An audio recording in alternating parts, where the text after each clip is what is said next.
pelvis masculin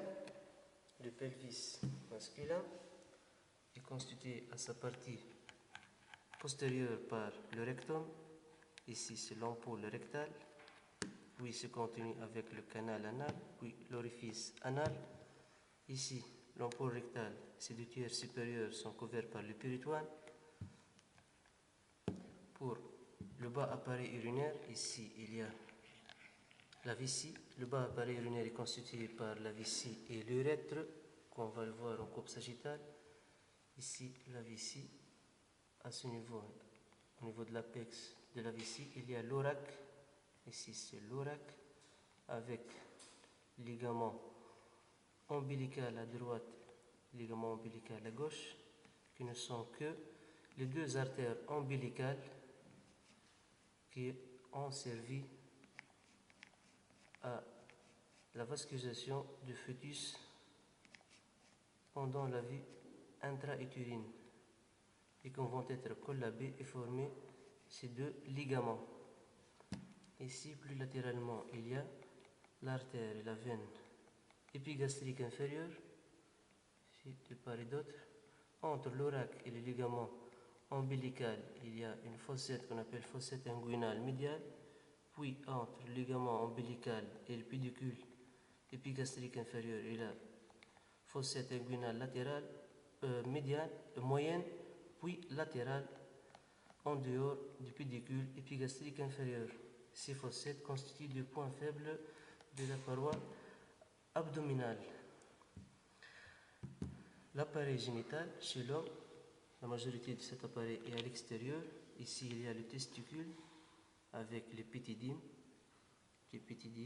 tête de l'épithydium, corps et queue, et se termine au niveau du canal différent qui passe au niveau du cordon spermatique. Ici, c'est le pénis qui est constitué, ici c'est le corps du pénis, avec ici c'est le gland.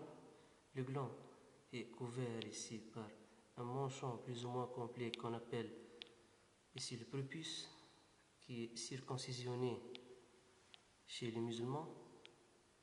Le prépuce qui couvre le gland présente en avant un méa qui peut être étroite, ce qu'on appelle, cette anomalie s'appelle phimosis, si c'est étroite. Ici, le canal différent passe à ce niveau, arrive aux vésicules séminales. Ici, la prostate à ce niveau, la prostate,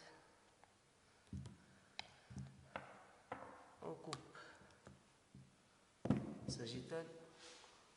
Ici, c'est le rectum avec le canal anal, l'ampoule rectale avec le canal anal. Ici, sphincter interne qui est lisse, sphincter externe qui est strié, avec ici le bas appareil urinaire formé par la vessie. Ici, c'est l'apex de la vessie, le corps de la vessie. Ici, c'est l'ostium urétéral qui reçoit l'urétère, l'ostium urétéral. Ici, ce qu'on appelle le trigone vésical.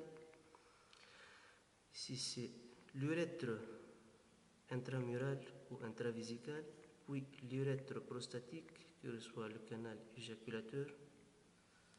Puis, ici, c'est l'urètre membraneux. Puis, à ce niveau, l'urètre spongieux.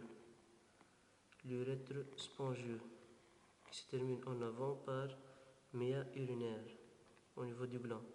Ici, c'est le corps spongieux du pénis avec à ce niveau le corps caverneux.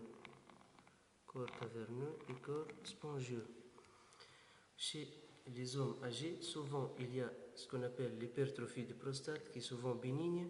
L'hypertrophie de prostate qui est environ 20 grammes, va s'hypertrophier et va comprimer et collaber l'urètre prostatique, ce qui donne ce qu'on appelle dysurie.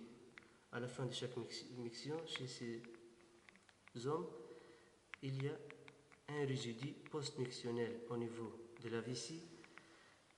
L'urine s'accumule et la vessie va se dilater et augmenter de taille il peut contenir même 1,5 litre, 2 litres d'urine. En cas de crise de rétention urinaire complète, donc la vessie va être gonflée.